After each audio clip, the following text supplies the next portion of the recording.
Mais uma noite com você, gente, negócio repaginado, novo perfil, né? Sempre uma entrevista mais interessante com a outra, não é verdade? E aí a gente tem falado esses dias sobre inovação, o mundo pós-pandemia, tecnologia, exemplos de superação, empresários que estão compartilhando, né, suas realidades com a gente, e como é que foi tudo isso, essa reviravolta. E a gente ainda tem aí muito desafio pela frente, não é verdade? E daí a produção conversando comigo, a gente chegou ao nome de alguém que eu já entrevistei um tempo atrás, no pico da pandemia, que é um cara muito preparado, muito inteligente, tem muita história bonita aqui para dividir com a gente. Eu converso com ele, que é arquiteto por formação, apaixonado por gestão, ele tem um currículo aí na área de gestão muito bacana, que ele vai dividir com a gente agora, que é o empresário Sigifredo Pacheco. Sigifredo, prazer te receber no Gente Negócio. Prazer todo meu estar aqui de novo, Virginia. Pois é, você esteve comigo no auge da pandemia pelo Zoom, aquela agonia danada, juntei os empresários, a gente está num grupo do WhatsApp muito bacana. E dentro desses debates nossos, eu puxei o Sigifredo, coloquei aquela nossa entrevista live no ar e foi muito repercutida, né? Eu falei, vou chamar ele de novo, que o cara é fera. Gestão empresarial pela FGV e finanças e auditoria e controladoria também pela FGV. Então, tua vida é voltada para a gestão mesmo, é a tua paixão.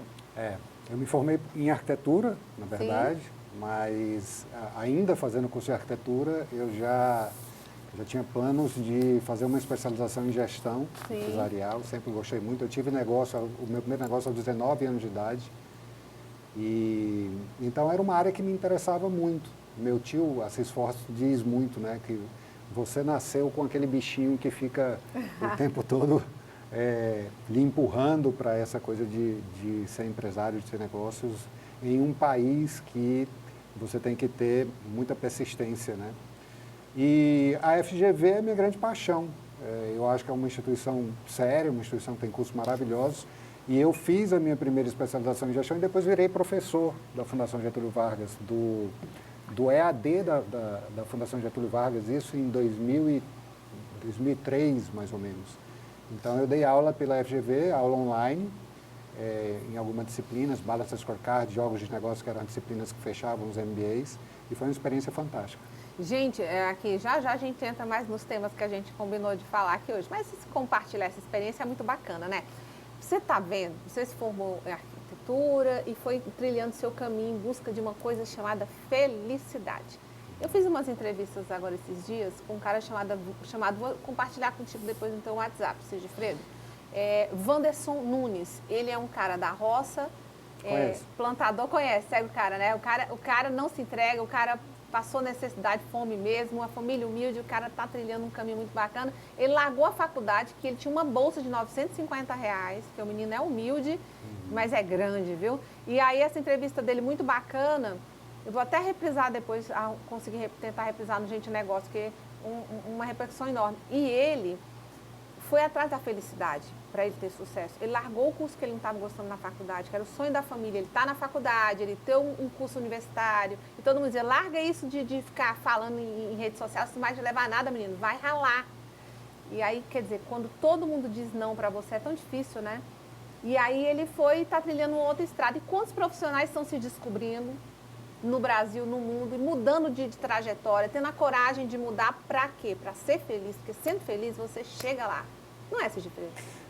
O tema felicidade, eu gosto muito de filosofia. O último livro que eu li falando sobre isso é aquele livro do Karnal, do Marcelo Cortella e do Pondé, um sinal muito bacana.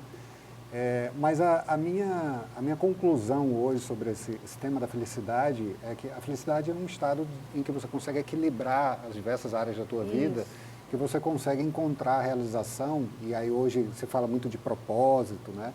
Mas o propósito é um outro tema também que se discute muito, mas ele nada mais é do que aquilo que você faz que tem um benefício para as outras pessoas e que te preenche, né? Então eu acho que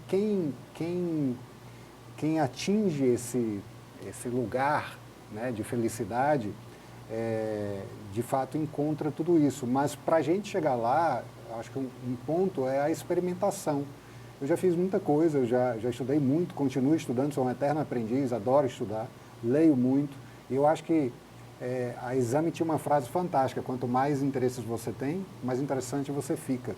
E eu acho que o caminho é esse. E hoje, ninguém mais pode dizer que não tem oportunidades. Ninguém não. Isso fica uma coisa clara, que as oportunidades são diferentes. Sim, tem gente sim. que tem mais oportunidades que outras pessoas. Mas hoje, com a democratização do aprendizado, com a possibilidade de você pegar um computador ligado à internet Com o mundo virtual todo, e né? aprender qualquer coisa, O universo virtual. quantidade de conteúdos que a gente tem de qualidade disponíveis À disposição gratuitamente. Então, É muito bacana. hoje é muito mais fácil, mas precisa que as pessoas mudem a mentalidade, precisa que você tenha um comportamento ativo diante da vida, que é muito isso que o Wanderson fala, né? De você ter atitude, de você buscar, de você não se entregar, de ter resiliência, persistência. Tolerância, né? Porque a gente quer que a vida seja uma linha reta e ela nunca é. Né? Ela é um sobe e desce constante. A pandemia ensinou muito a gente isso. Esse desce, você já sobe mais musculoso, né? Quando você desce, você sobe mais musculoso. E aí eu falava com a Cláudia Claudino sobre a Universidade de Yale, tem uma professora que dá aula de felicidade. Falando de felicidade, né? Como você falou, de uma forma ampla na vida, mas de você ter você estar no trabalho de uma forma prazerosa e motivadora. E aí, dentro desse contexto, eu aproveitei a sua história pessoal, porque quem acompanha a gente tem o varredor de rua, a gente tem o grande empresário, a gente tem o médico, a gente tem o fisioterapeuta, a gente tem os colaboradores de diversas empresas que acompanham a gente no negócio. Tem um público muito interessado em crescer, né?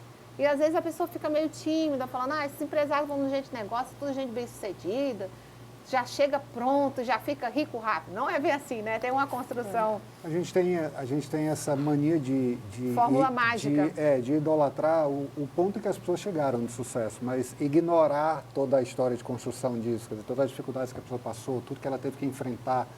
Então existe um caminho por trás disso. Cada um tem que achar o seu caminho e continuar nessa busca. Tá, e já a gente volta a falar um pouco dessa coisa sua, que é esse momento seu que você está mais apaixonado ainda pelo marketing. E eu queria pegar o profissional de gestão, o Sigifredo Pacheco. O que você acha que ainda vem de mudança pós-pandemia, que são muitas, mas, por exemplo, nas experiências de consumo? Tá. Tem uma frase que nunca teve tão em voga agora, que é a única certeza que a gente tem é a mudança. Então, o mundo... Se você lê, tem um livro fantástico que chama Organizações Exponenciais, que fala muito isso, a curva exponencial. A gente é de uma geração que enxerga o mundo com um crescimento linear. E o mundo não cresce mais assim. Como tem muita inovação acontecendo ao mesmo tempo, você tem tudo indo num movimento de curva, que chega num determinado ponto da curva que ele sobe exponencialmente.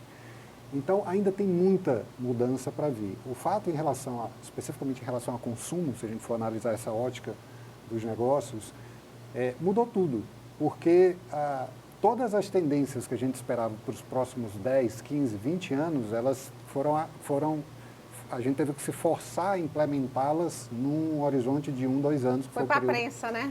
Que foi o período da pandemia. Por quê? Porque, de repente, o mundo físico sumiu.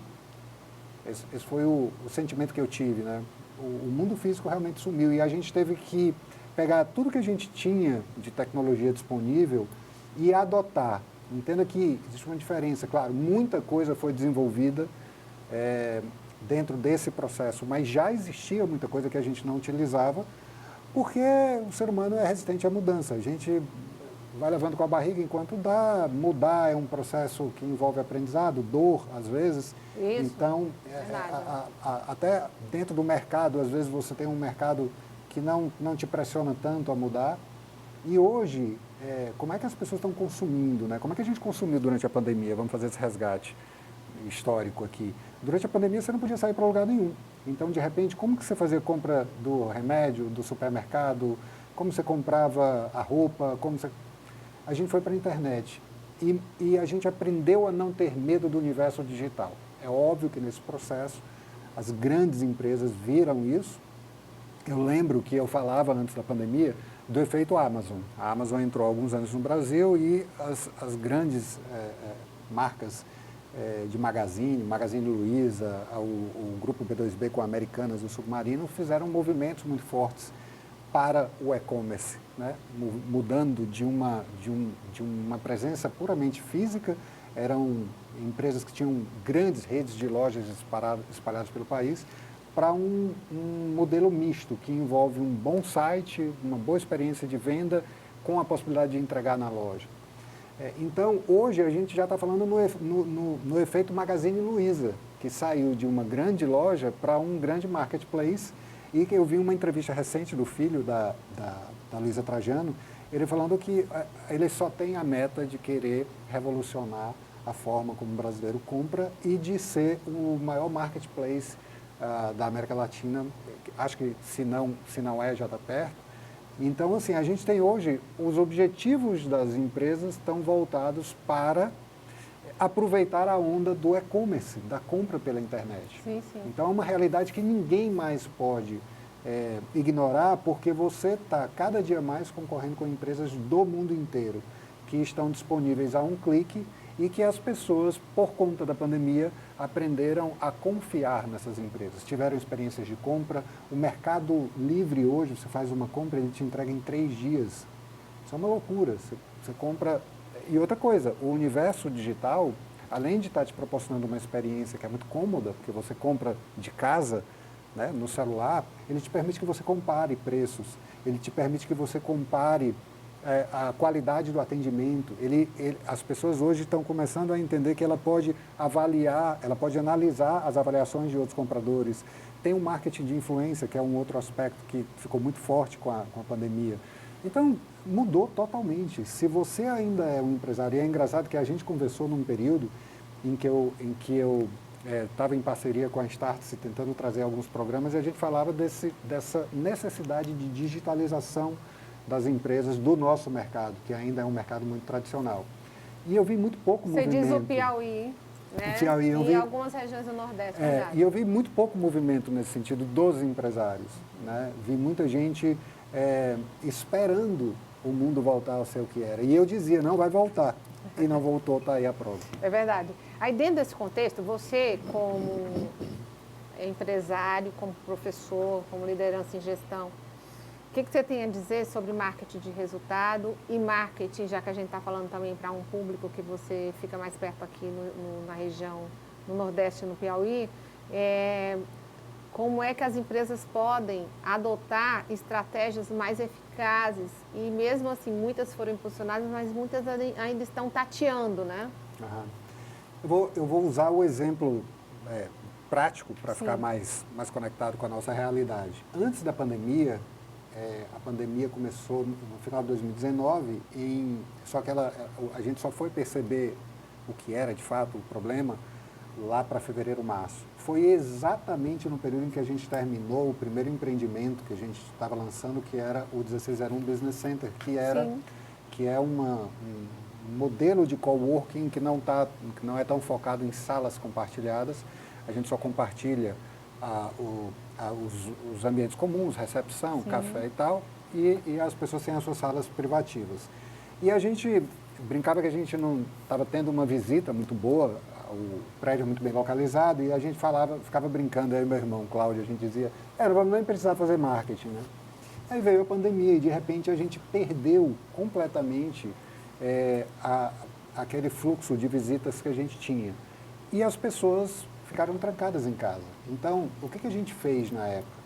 A gente falou, vamos parar e vamos estudar muito sobre marketing digital, porque vai ser o caminho, a gente não tem outra maneira. E o lance do coworking agora está de vento em popa, né? Os coworkings que estão nesse modelo de sala privativa, eles estão tendo um desempenho melhor. Mas, olha só, o coworking, naquele formato que a gente viu nascer fora e explodir em São Paulo, nos grandes centros, ele hoje ainda está enfrentando dificuldades pelas restrições que ainda estão sendo impostas pela pandemia, de isolamento. Tá? Então, como é que você compartilha uma sala com várias pessoas? Mas vocês lá estão lotados, né? A gente lotou porque, graças ao Cláudio, que é um visionário, ele elegeu um modelo diferente, em que a gente focava em salas privativas. Então, hoje a gente tem as salas, que cada profissional tem a sua sala independente, que ele pode utilizar o espaço sem nenhum problema. Mas aí a gente teve que aprender a fazer o marketing digital. E a gente passou toda aquela primeira onda que a gente ficou, né, que tinha a história do 2 semanas, mais 2 semanas, e a gente foi 2 meses, 3 meses, tá? Então a gente ficou 10 meses fechados. Fechado, não tinha como fazer nada. E nesses 10 meses a gente foi estudar Eu estudei muito com o pessoal da Startse, a gente contratou mentorias para aprender sobre marketing digital.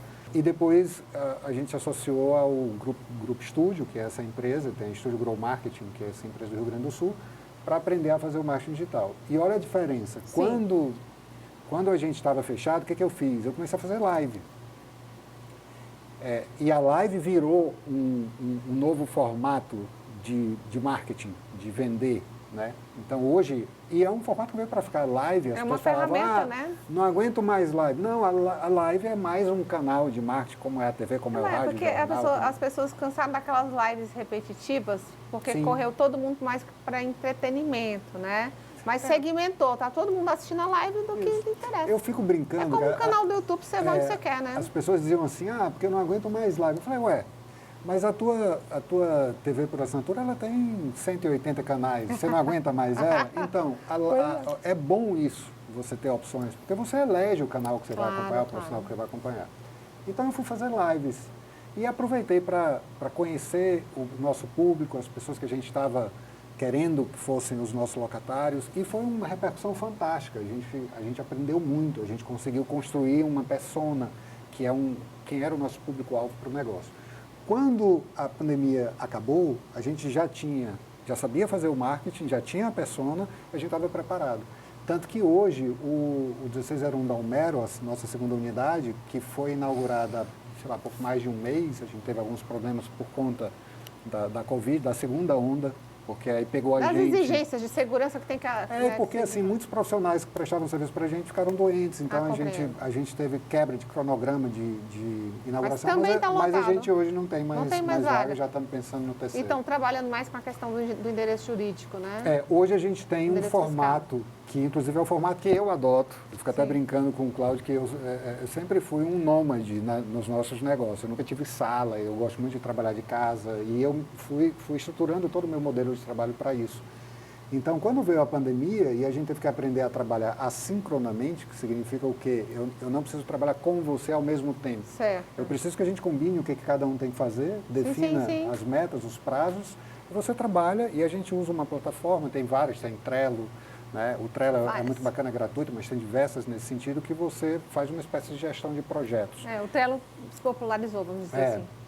E ali eu faço o meu acompanhamento, eu trabalho com profissionais que estão... Eu posso trabalhar com um profissional na China, nos Estados Unidos. São Paulo, que a maior parte dos contratados de fora são de Singapura, né? Mas você precisa, por uma questão de legislação, você precisa ter um endereço para você colocar lá no teu CNPJ, um endereço para você divulgar nos seus materiais, isso passa uma segurança para quem está fazendo negócio contigo.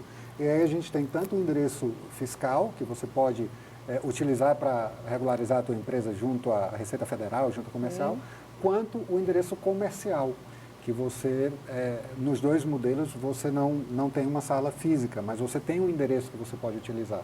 O endereço comercial é muito bom para quem não precisa formalizar o seu negócio, para um MEI, para alguém que trabalha com artesanato, por exemplo, mas quer ter lá um lugar para dizer que ali está o seu negócio, para ele poder alugar uma das nossas salas de reunião, sala que a gente chama de sala VIP, e lá tem toda uma estrutura que ele pode atender um cliente presencialmente e passar toda essa segurança para o cliente. Muito bem. E aí, dentro desse contexto, só para arrematar o que a gente vinha conversando, não é que o home office foi inventado na pandemia. Já existia nos grandes centros, era uma coisa super comum. No Brasil, algumas regiões passaram a adotar mais fortemente e a pandemia jogou praticamente todo mundo no home office. Ok, mas assim, não é que as pessoas vão passar o resto da vida em home office. Vão fazer teletrabalho, né? Vão fazer essa forma de trabalhar com uma performance diferente, mas o home office já existia, vai continuar, não é isso, Gifredo? E as pessoas vão estar trabalhando de forma diferente, né? Por conta que o mundo mudou todo, não tem mais volta.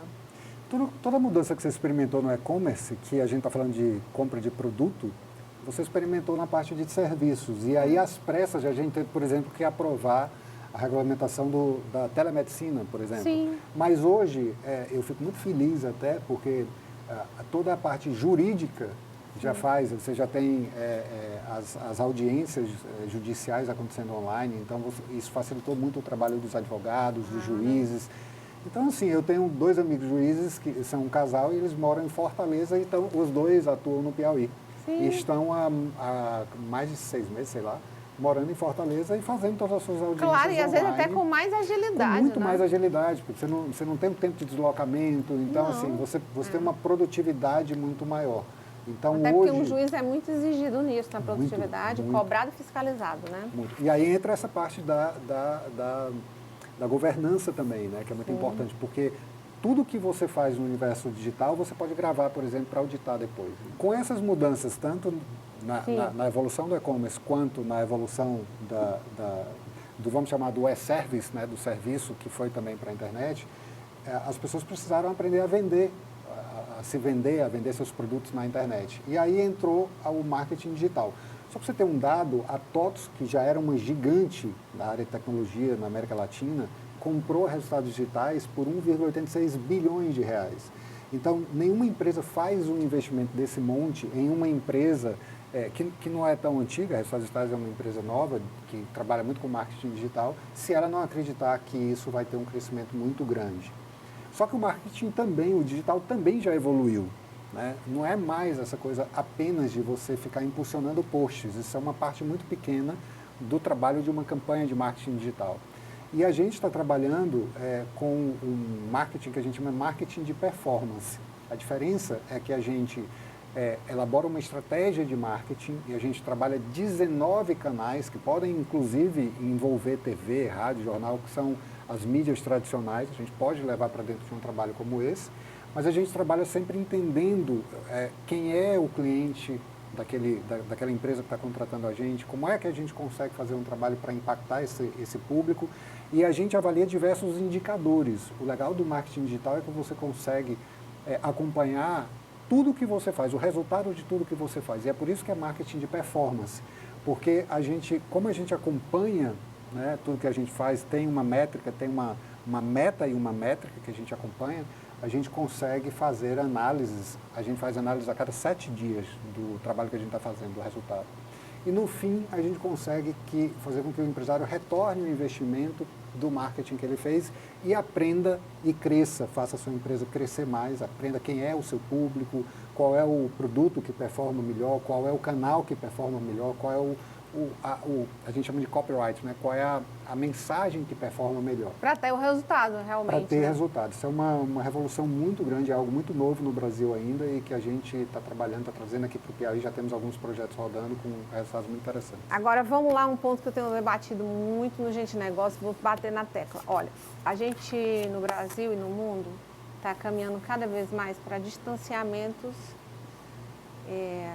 Não estou falando distanciamento por conta de saúde, estou falando abismo social. Por quê? O acesso à tecnologia em comunidades muito pobres, nós vamos para a África, enfim, para algumas regiões do mundo, é enorme.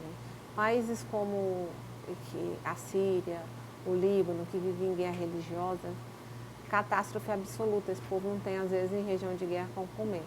E a empregabilidade no mundo, países como o Brasil, por exemplo, as pessoas, às vezes, elas são impulsionadas educacionalmente.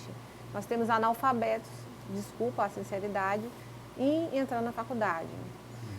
Semi-analfabetos, vamos dizer assim. Todo mundo tem um smartphone, mas as pessoas não têm educação e preparo, não têm cultura. E o acesso ao mundo digital é algo que está aberto para todo mundo, ok, mas o preparo para fazer com que o país cresça industrialmente, um país que seja um país adequado com qualidade de vida para a população, a gente vê nas grandes economias.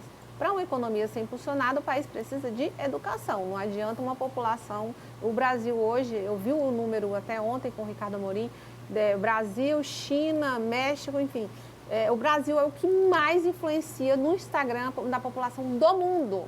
É um negócio surreal, quer dizer, o brasileiro passa mais tempo aqui e olhando, na maioria das vezes, assuntos como o show da Anitta, o lançamento enfim, a nossa peneira é uma peneira para aspectos que não contribuem para a formação do cidadão, né? E aí, eu queria a sua projeção, se possível, a sua análise. Qual é o futuro desse mundo que vai todo para o virtual digital, que precisa gerar postos de trabalho, que muita gente vai ficar desempregada porque os hotéis não vão precisar, como na China, muitos não tem ninguém na recepção, você chega lá, cartão, digita e tal, virtualização absoluta. As pessoas estão indo para o espaço, o Bezos está lançando aí uma viagem para o espaço de não sei quantos milhões, que eu nem sei contar, para você subir na cápsula, ele vai com o irmão dele junto, o cara é milionário, os milhões mais ricos do mundo, e ele vai levar o povo lá no espaço, passa um pouquinho, desce, paga não sei quantos milhões para turismo espacial. Gente, olha o abismo para outras populações do mundo que ainda não tem água, energia, não tem o que comer. E eu não vou longe, o Piauí tem um dos piores índices de desenvolvimento humano do planeta Terra. Já rodei o Piauí inteiro como repórter e vi muitas realidades de pessoas que tinham uma casinha de taipa, um tamborete e uma rede para viver a água num pote com dificuldade. Como é que você analisa esse futuro do mundo, essas economias? Tem um livro muito interessante, O Capital no Século XXI, e agora a Netflix lançou um documentário que é bem elucidativo, falando uma visão sobre o capitalismo e para onde a gente vai.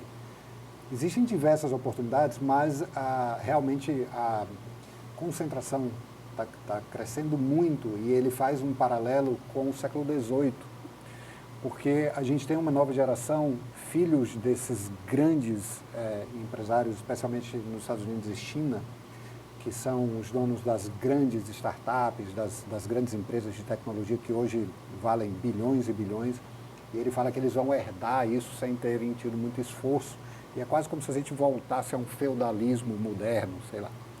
Mas, enfim, falando especificamente da desigualdade, eu acredito que a gente ainda vai ver muita coisa, muita mudança que vai provocar muita preocupação, por um lado, você tem que ser otimista, e, por outro lado, muita discussão.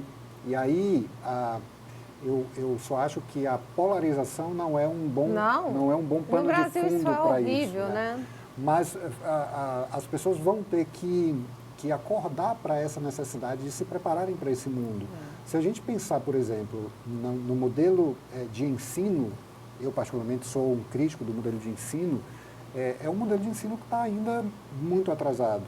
No Brasil, imagina. Se a gente falar de ensino de tecnologia no Brasil, também é uma coisa muito incipiente. Isso ficou latente na pandemia, né? Muito. Escolas que não te estruturam, o menino não tem o que comer em casa, a mãe desesperada, o pai diz, como é que esse menino vai ter aula digital? Computador, gente. Eu traduzo essa disparidade da seguinte forma: você tem o desemprego no Brasil hoje na casa de 14%, para jovens ele chega a 30%. Né? Por outro lado, você tem empresas de tecnologia, eu estou nesse processo agora de procurar profissionais preparados e ter dificuldade para encontrar. Os profissionais hoje que trabalham com inteligência artificial, eles são chamados de moscas brancas no mercado como o de São Paulo, imagina no Piauí. Mas a inteligência artificial, a robótica e diversas outras tecnologias que estão surgindo, elas vão demandar cada vez mais essa preparação para um novo mundo, e a gente está desconectado disso. Totalmente. Você vê que a China ganhou essa liderança toda por conta de conhecimento. E aí meu alerta vai, em relação ao Piauí, vou fazer o Piauí de exemplo para o mundo. Não adianta ninguém aqui, as lideranças governamentais, ficarem a vida inteira pintando o Piauí de paraíso, porque não é verdade. O Piauí não é o paraíso, as pessoas passam necessidade, a economia é muito ruim e a máquina pública fica tentando sustentar aquele caminhão velho que fica, como é que a gente diz, morrendo na estrada, no meio da estrada. E aí, no mundo, as pessoas não estão discutindo, elas estão preocupadas com a pandemia, ok, mas não estão discutindo fome. E a fome no mundo vai crescer. A discussão que existe hoje é a história da renda mínima, né? De cada país adotar uma renda mínima, exatamente para que a gente não viva muito em breve um problema, uma convulsão social por conta de fome, Você lembra que o Hawkins falava isso? Você lembra que o Hawkins falava isso? Que o mundo ia ter um desabastecimento, não ia ter comida para todo mundo, muita mão de obra ociosa, escassa, gente demais perambulando. Imagina essa cena. A gente não quer causar terror, mas as autoridades precisam acordar para isso, né? E não é terror. Eu acho que a gente precisa trazer essas discussões para a mesa e colocar na agenda política, por exemplo, já que você estava colocando na questão da agenda política. A gente é um povo muito acomodado, vamos dizer assim, porque se você vai para grandes centros urbanos, essa preocupação já existe, quer dizer, as pessoas já estão mais... Existe uma cultura, né, de que você precisa se preparar, uma cultura de competição que é mais acirrada, então as pessoas têm essa preocupação. A gente tem que trazer para a discussão o que vai acontecer com essas pessoas que não têm preparação para esse novo mundo. Um mundo que a gente ainda nem começou a ver as mudanças, na verdade. E que vai continuar sendo em ritmo muito acelerado, né? Por exemplo, agora a corrida é pela computação quântica. A computação quântica ela vai dar um salto, somada ao 5G, por exemplo, e a diversas outras tecnologias, ela vai dar um salto muito maior. Então, assim, o que acontece com as pessoas que não têm preparo para viver nesse novo mundo, que não têm condições de competir com empresas que estão cada vez mais gigantes, essas empresas de tecnologia, todo dia eles compram uma nova empresa. Toda empresa que tenta se destacar, ele vai e compra. Então, a gente está vendo surgir grandes monopólios e é preciso discutir essas questões do que vai acontecer com as pessoas que de fato não têm condições de se adaptar a esse novo mundo. Isso vai acontecer, é uma realidade. É algo que realmente o mundo precisa parar para pensar, porque as pessoas estão trabalhando para comer no dia seguinte. Né? Você vê que em alguns países do mundo em que a civilização é bem mais evoluída, a preparação das pessoas, dos seres humanos, é para as próximas gerações, né? As famílias preparam os filhos para a sucessão. No Brasil, a população trabalha para comer no outro dia, né? Nós somos massa de manobra dos políticos e ficamos quase que barcos à deriva, uma situação muito difícil. E os políticos não têm projeto de futuro para o Brasil, a verdade é essa. E eu achei bacana, para encerrar nossa entrevista, aqui que a Juliana Paz falou, e eu emiti política na entrevista, que aqui a gente fala de tudo. Ela falou, eu não queria nenhum, nem outro, eu queria alguém com uma novidade, estou assim, juntando o que ela falou daquilo, queria alguém novo que levasse esse barco, esse Brasil, conduzisse de uma forma que fosse mais promissora. A gente vive na discussão de cargo político no Brasil e de mamata e corrupção. É delicado, mas a sua entrevista foi fantástica, você dividiu aqui comigo algo muito valioso, perspectiva de futuro, deu assim uma luz na cabeça de muita gente que está acompanhando, que ainda está meio estacionado, vamos embora correr atrás, né? Porque tem muita oportunidade também, né? Estou falando tudo isso de uma forma mais ampla, mas tem muita oportunidade, como o Sigfredo falou, que é um mercado aberto, virtual, um mundo aí cheio de possibilidades que as pessoas não têm que falar como o Wanderson fala, não ficar reclamando, se joga e caminha para frente. Sigfredo, muito obrigada. Eu que agradeço a oportunidade, queria lhe dar os parabéns pelo novo cenário, desejar boa sorte nesse novo momento e estou à disposição sempre que precisar. Olha lá, hein? Vai chamar de novo. Tá bom. Obrigada, um abraço do Cláudio. Até a próxima. Nossa mensagem agora é tecnologia e Byte para você.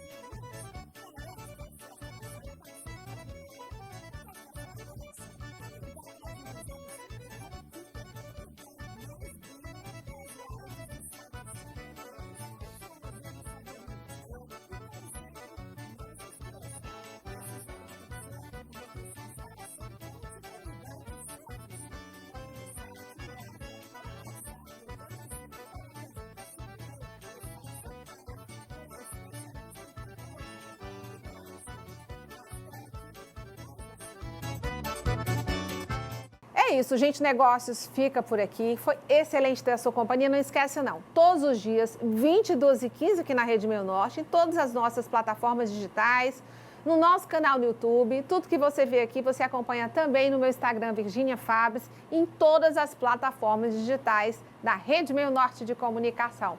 Eu aguardo você amanhã. Até lá!